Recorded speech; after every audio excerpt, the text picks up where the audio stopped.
말씀을 봅니다. 말씀은 사도행전 4장 18절 말씀입니다. 우리 신약성경으로 193면입니다. 사도행전 4장 18절 말씀. 제가 말씀을 18절과 19절 말씀입니다. 제 두 절 말씀을 함께 읽어드리겠습니다. 그들을 불러 경고하여 도무지 예수의 이름으로 말하지도 말고 가르치지도 말라 하니 베드로와 요한이 대답하여 이르되 하나님 앞에서 너희의 말을 듣는 것이 하나님의 말씀을 듣는 것보다 옳은가 판단하라. 아멘. 베드로와 요한은요, 성전에서부터 구걸하는 나면서부터 걷지 못한 사람을 능력으로 고쳤습니다. 그리고 무엇이라고 전파했죠? 우리의 힘으로 이 사람을 고친 것이 아니라 부활하신 예수님께서 이 사람을 완전케 하셨다, 고치셨다. 그러니까 예수님, 부활하신 예수님을 증거했죠. 이 말을 유대 정교 지도자들은 너무나 싫어했습니다. 왜냐하면 그들이 예수님을 십자가에 못 박아 죽였으니까. 그들이 죽인 예수가 다시 부활하여서 이 능력을 행하였다. 이 말을 전하는 것을 좋아할 리가 없는 거죠. 그래서 베드로와 요한을 잡아서 옥에 가두었습니다. 하지만 그 이상 할 수 있는 것은 없었어요. 죄가 없으니까요. 그렇죠? 덮어 씌울 죄도 없었습니다. 백성들은요, 이 사건을 주목하여 보고 있었습니다. 어떻게 이 사람들이 베드로와 요한에게 처치할 것인가, 처리할 것인가. 죄가 있으면 당연히 벌 주는 게 문제되지 않지만 죄가 없으니까 백성들이 지켜보고 있는데 함부로 때릴 수도 없고요. 또 죄를 줄 수도 벌을 가할 수도 없는 겁니다. 결국에는 이 베드로와 요한을 하룻밤 구류했지만 무죄 석방할 수밖에 없는 그런 상황에 이르게 됐습니다. 그럴 때 애들이 마지막으로 쓴 방법이 뭐예요? 18절에 있는 것처럼 위협하는 거죠. 더 이상 예수의 이름으로 증거하지 말라. 좋게 이야기했지만 뒤에는 뭐라고 있는 거예요? 너희들 예수의 이름을 전하면 죽어. 이렇게 이야기하는 거죠. 그러니까 생명으로 위협하는 겁니다. 다시는 예수의 이름을 증거하지 마. 증거하면 우리가 너희를 죽일 거야. 이렇게 목숨을 가지고 위협을 하고 있는 거예요. 이런 위협 가운데 19절에 베드로와 요한은요, 뭐라고 이야기합니까? 하나님 앞에서 너희의 말을 듣는 것이 하나님 말씀 듣는 것보다 옳은가 판단하라. 주눅들지 않습니다. 그들의 생명을 가지고 위협하는데 조금도 주눅들지 않고요. 무서워하지도 않고 두려워하지도 않고 힘을 더욱더 강하게 가지면서 그들에게 하나님 앞에서 너희의 말을 듣는 것이 하나님의 말씀을 듣는 것보다 옳은가 너희가 한번 판단해봐라. 당대하게 그들에게 외치고 있는 겁니다. 생명을 위협하면 목숨을 가지고 우리가 위협하면 어때요? 누구라도 좀 위축되어지게 마련. 베드로와 요한은요, 그 생명의 유혹 가운데 전혀 위축되어지지 않고요, 더 담대함을, 용기를 보여주고 있습니다. 그 이유가 어디 있을까요? 어떻게 이렇게 이 목숨 앞에서 두려워하지 않고요, 하나님의 복음을 강력하게 증거할 수 있을 것인가? 그 다음에 19절에 있죠. 뭐라고 이야기해요? 하나님. 지금 베드로와 요한은요, 그들 앞에 눈에 보이지 않지만 하나님이 계시다는 것을 확실히 믿고 또 영적으로 보고 있는 거죠. 유대 종교 지도자들은 뭐예요? 그들과 베드로와 요한밖에 없다고 생각했습니다. 우리밖에 없어. 근데 베드로 요한은요, 너희와 우리가 있고 또 이 가운데 하나님이 계신다. 이 사실을 믿고 고백하고 있었기 때문에 그들이 위협했을 때 어때요? 조금도 두려워하지 않게 되었던 겁니다. 생명의 주인은 누구예요? 하나님이시잖아요. 사람이 아닙니다. 사람의 생명의 주인이라고 하면은요, 우리가 생명을 마음대로 할 수 있어야 돼요. 내가 살고 싶을 때 살고, 죽고 싶을 때 죽을 수 있어야 됩니다. 살고 싶을 때 살 수 있나요? 그럴 수 없죠. 우리가 때가 되면 또 내 의지와 상관없이 내 생명을 잃게 되어집니다. 그럼 죽고 싶을 때 죽을 수 있나요? 스스로 목숨 끊는 사람들이 있잖아요. 그럼 그 사람들이 100% 성공합니까? 아니죠. 스스로 목숨을 끊으려고 해도요, 살 사람은 살아요. 내 스스로 내 생명을 어떻게 할 수가 없습니다. 그런 사람들이 지금 베드로와 요한에게 우리가 너희를 죽일 거야. 또 이제 그들 위협하니까 이런 모습을 봤을 때 정말 살아계신 하나님, 생명의 주가 있는데 생명을 어쩌지 못하는 자들이야 생명을 갖고 위협하니까 우스울 수밖에 없는 겁니다. 마치 무엇과 같냐면 이 골목길을 걸어가는데 이 동네 건달이 딱 앞을 걸어막는 겁니다. 주먹 불끈 쥐고요. 돈 내놔. 안 그럼 내가 너 때릴 거야. 죽일 거야. 이렇게 위협을 해. 아무도 없으면 어때요? 조금 무섭죠, 그렇죠? 건달이니 아무리 건달이라고 해도 주먹 쓰니까. 그런데 마침 그 건달 뒤편으로 형사들이 다가오는 겁니다. 건달을 모르는 거예요. 이거 형사들이 우리 흔히 본 것처럼 이 마동석과 같은 그런 체격을 갖고 있는 형사가 두세 명 다가오고 있어요. 그러면요, 건달의 위협에도 무서운가요? 무섭지 않죠. 그 뒤에 형사들이 있으니까 형사들이 없으면 그 건달의 위협이 조금 두려울 수 있지만 형사들이 뒤에 와가지고 그 이 건달 뒤에 서 있다라고 하면은요, 아무리 뭐 칼로 위협을 하고 무엇으로 위협을 해도 두려울 것이 없는 겁니다. 하물며 하나님이 계시는데, 하나님께서 그 앞에 계시는데 무엇이 두렵겠습니까? 그렇기 때문에 베드로는요, 오히려 생명을 가지고 위협하는 이 사람들이 우스운 거죠. 이 가짜는 겁니다. 그래서 그들에게 담대하게 이 말씀을 외칠 수가 있었던 겁니다.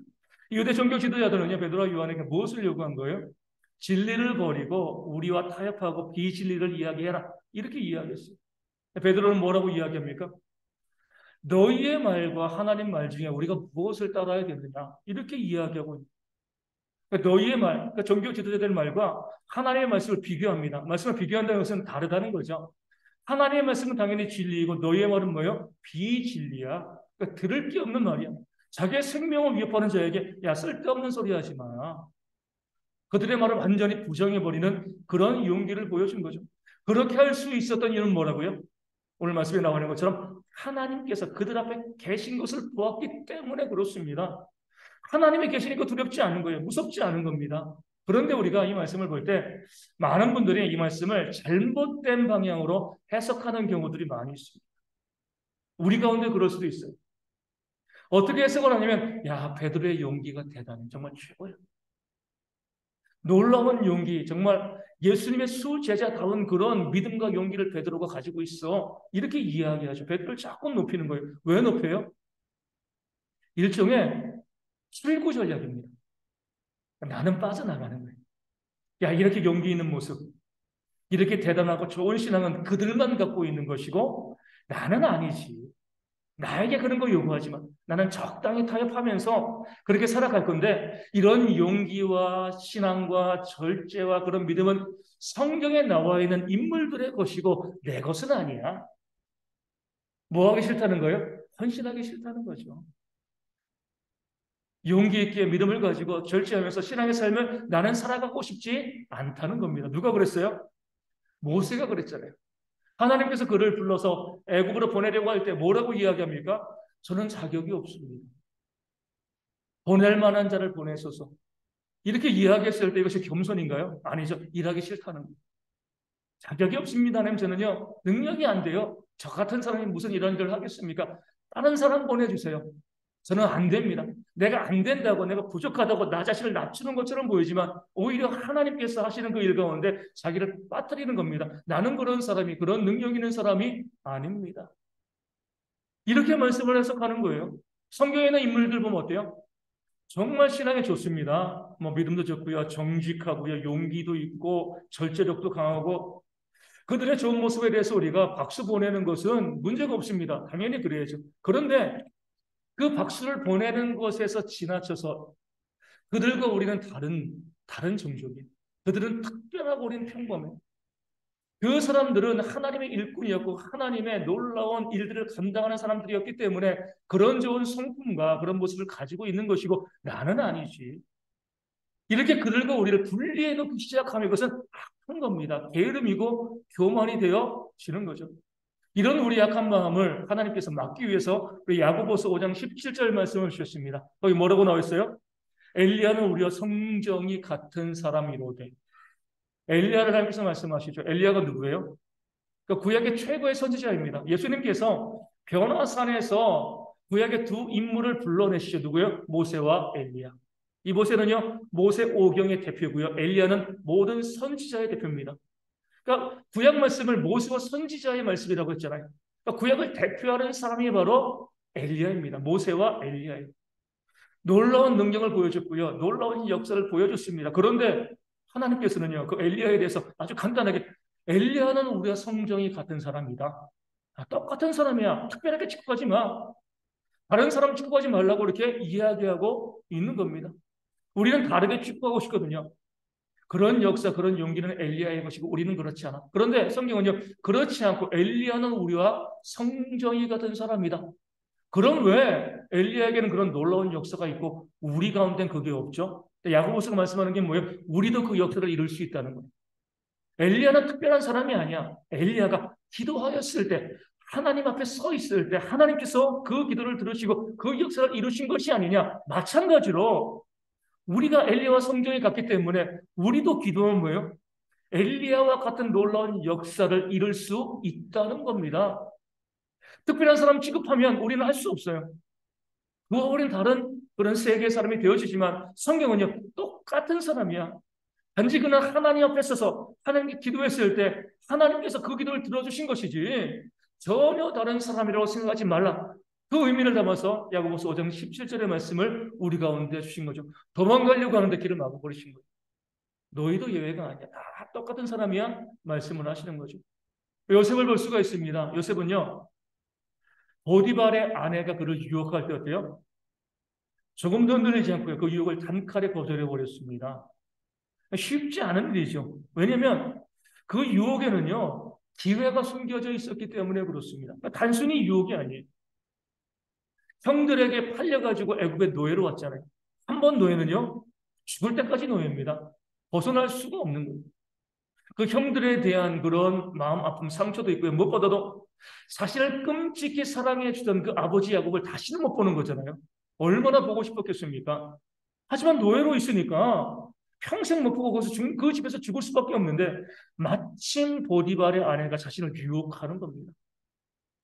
그 유혹에는 어떤 기회가 있어요? 그 유혹에 눈 감고요 넘어가 버리면 노예에서 해방될 수가 있습니다. 유혹만 있는 거예요. 기회가 있는 거예요. 내가 그래 저 유혹을 내가 그냥 넘어가 버리면 내가 노예에서 해방되어지고 그 기회를 가지고서 내가 아버지를 볼 수 있겠다. 그런 기회가 그 똑똑한 요셉이기 때문에 그 기회가 요셉에게도 보였을 겁니다. 그런 그 요셉은요. 그런 기회와 유혹이 다가올 때 조금 더 주저하지 않고요. 단칼에 그 유혹을 잘라버립니다. 나는 당신과 동침하지 않겠습니다. 도망가 버리는 거죠. 뭐라고 이야기해요?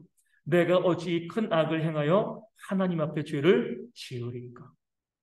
우리는 앞서 말씀드린 것처럼 요셉은 정말 정직하고 정말 신실하고 정말 좋은 성품을 가지고 있습니다. 그런 모습을 보면서 자꾸 요셉을 높이려고 합니다.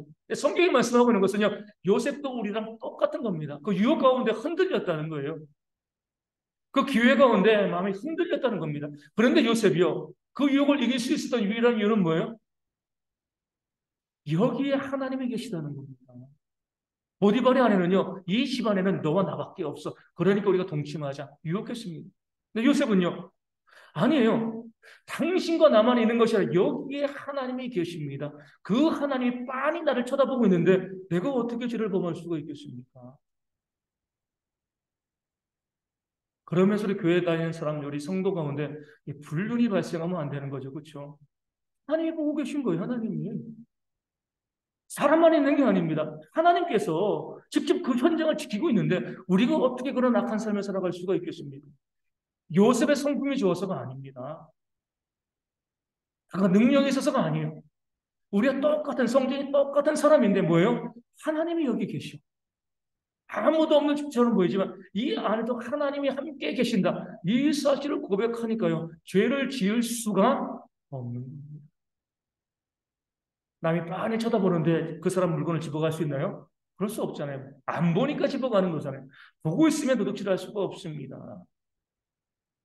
우리 믿는 성도들이요. 이런 하나님의 역사, 하나님의 일하심을 바라볼 수 있어야 됩니다. 자꾸 성경 인물들 바라보면서 그들은 정말 뛰어난 사람이야. 그들은 정말 대단하고 정말 좋은 성품과 절제력과 믿음과 용기와 너무나 좋은 것을 가지고 있어서 하나님께 쓰임 받았어. 그들을 통해서 하나님의 놀라운 역사가 일어났어. 하지만 우리와는 달라. 이것 자체가 우리의 잘못된 신앙이 되어지는 겁니다. 모든 성경의 인물들은요, 늘 그들 앞에 하나님의 계심을 믿었습니다. 그러니까 범죄할 수 없는 거죠. 순종할 수밖에 없고요. 그러니까 하나님께서 그들의 모습을 보시고 그들 가운데 모여 하나님의 역사를 풍성하게 보여주신 줄로 믿습니다. 오늘 우리도 마찬가지입니다. 엘리야와 우리가 성경이 같은데 왜 우리는 하나님의 역사를 만들어낼 수 없나요? 반드시 만들어낼 수가 있습니다. 중요한 건 뭐예요? 우리도 항상 하나님께서 내 앞에 계시다 이 고백을 해야 돼요. 지금 하나님 내 앞에 계시다 이 고백을 하게 되어지면 내 삶이 거룩해지고요. 내 삶의 능력이 더해지게 되고 그것을 통해서 하나님의 역사가 우리 가운데도 분명히 보여지게 되어지는 줄로 믿습니다. 그래서 우리가 이달을 살아가면서 우리 2023년 우리가 무엇을 가지고 살아갈 것인가? 이 한 해도 그러고 우리 평생을 하나님께서 우리 앞에 계시다. 내 앞에 늘 하나님이 계시다. 이 사실을 기억하고 고백하는 그런 모습이 있어야 됩니다. 내가 구원받았다고 하면 하나님은요.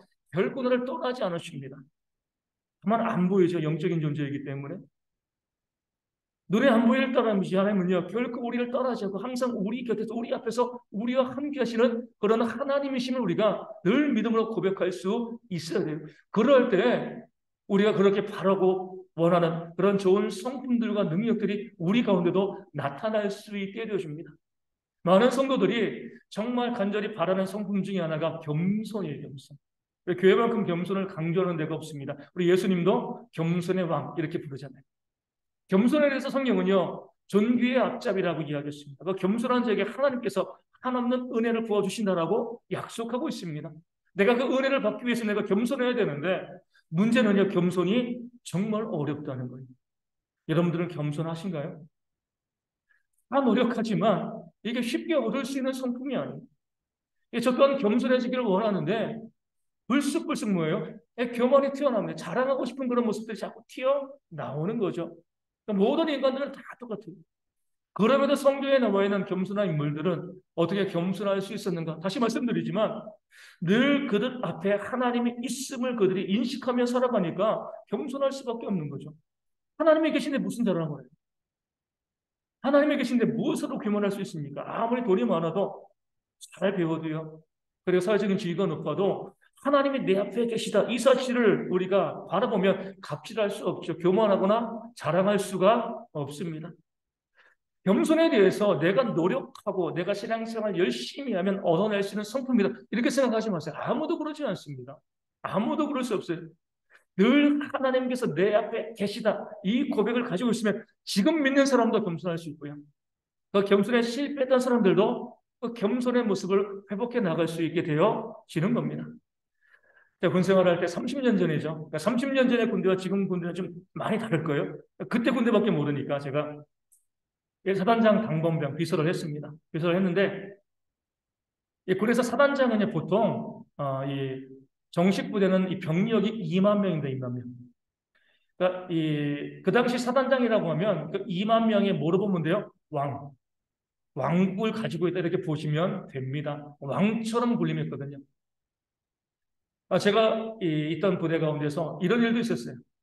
사단장이 전방에 이제 병사들 격려하기 위해서 와가지고 병사들과 함께 전방에서 철책선 앞에서 족구를 했습니다. 1세트 끝나고 쉬잖아요.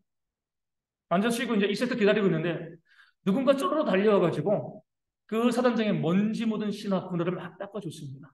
누가 그랬겠습니까? 연대장이 대령을 대령. 상당한 지위에 있는 사람이. 투스타잖아요.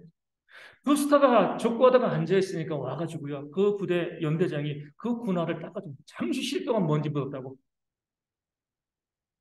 어떻게 보면 너무나 이 비상식적인 모습이더라고 하지만 제가 있을 때는 그렇게 사단장의 위세가 높았습니다. 당번명을 하면은요, 사단장은요, 그냥 메모지 않습니다. 별 2개짜리 그려있는 메모지. 또 이름표 옆에다가 별 2개짜리 성판을 또 세워놓고요. 그 사단장이 출근하면은요, 태극기 옆에 별 2개짜리 깃발이 올라갑니다. 출근했다는 겁니다. 제가 보면서 참 재밌겠다. 이 사단장 이 별 달아주면 군생활 해볼만 하겠다. 이런 생각이 들 정도로 그 위세가 정말 대단합니다. 어느 날 그 부대에 군사령관이 왔습니다. 사단장은 투스타고요. 별 2개고 군사령관은요. 별이 4개죠. 그렇죠. 포스타. 와가지고 이제 이 사무실로 들어갔습니다. 군에서는 어떻게 인사를 해요? 관등 성명을 대죠. 그냥 인사하는 게 아니라 우리 자기의 이 계급을 대고 이름을 댑니다. 병장이라면 병장 오창원 이렇게 이름을 대고 인사를 하는 거죠. 군사령관이 와 있고요.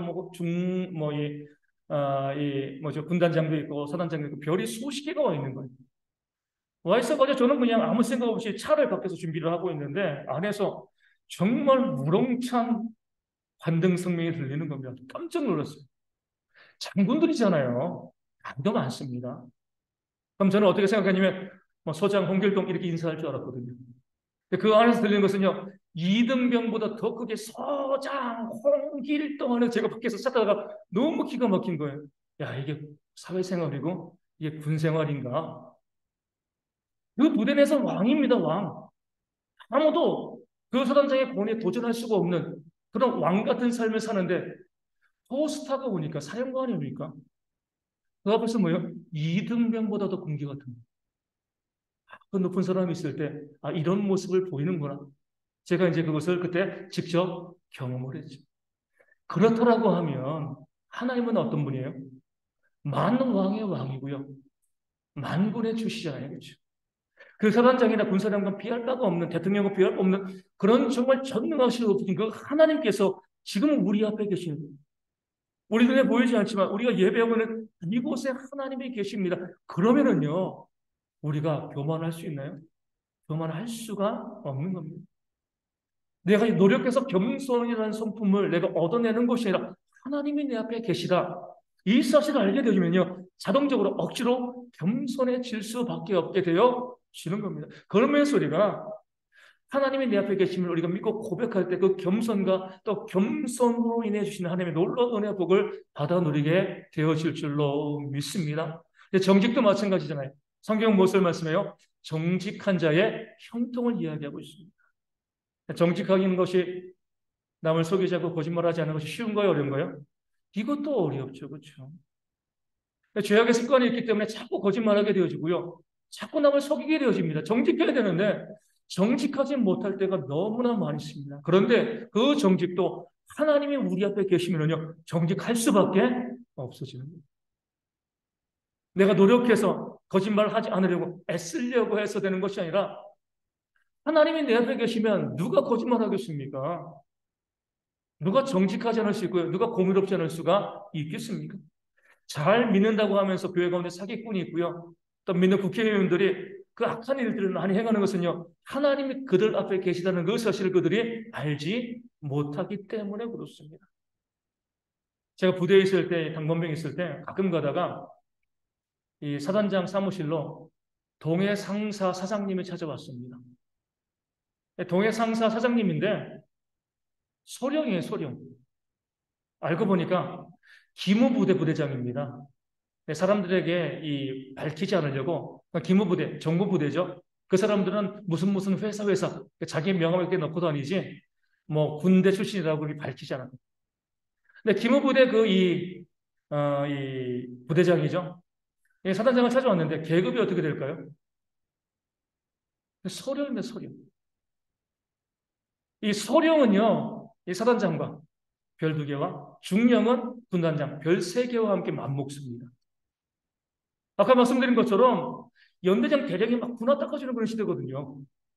어떻게 소령이 그 투스타란 걸 이렇게 맞먹을 수 있는가? 뭐 때문에 그래요? 정보 때문에. 그 사단장에 대한 모든 것을 그 정보를 다 알고 있거든요. 그러니까 그 사단장이 함부로 할 수가 없습니다. 관등 성명도 안 돼요. 그냥 어서 오서 인사하고 서로 좋은 분위기에 있다가 헤어집니다.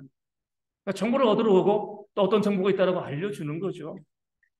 그 사람이 모든 것을 다 알고 있으니까요. 그 앞에서 거짓말할 수 없는 거예요. 겸손해질 수밖에 없는 겁니다. 투스타가 서령 앞에서 겸손해지는 거예요. 그 정보를 알고 있기 때문에. 한미 하나님께서는요, 우리의 모든 마음의 생각과 뜻까지 감찰하시는 하나님이십니다. 그 하나님이 우리 가운데 계신 겁니다. 우리 옆에 있는 거예요. 근데 그 하나님이 곁에 계신데 거짓말 할 수 있나요? 강제로 정직할 수밖에 없습니다. 좋은 성품이요, 만들어질 수밖에 없는 거죠. 여기 많은 분들이 운전하고 있는데, 좀 이제 운전 습관이 좀 험하신 분들도 있을 겁니다. 그런 분들 많거든요. 그런데 그런 분들이요, 갑자기 운전 잘하게 되어지는 구간이 있습니다. 어디예요? 경찰차 보일 때. 신호도 잘 지키고요, 속도도 잘 지킵니다. 그 몇만 원짜리 벌칙금 때문에, 그렇죠? 막 평상시는 신호 안 지키고요, 막 지나가는 사람도 경찰차만 보이면 너무나 정직하고 또 너무나 바르게 운전을 합니다.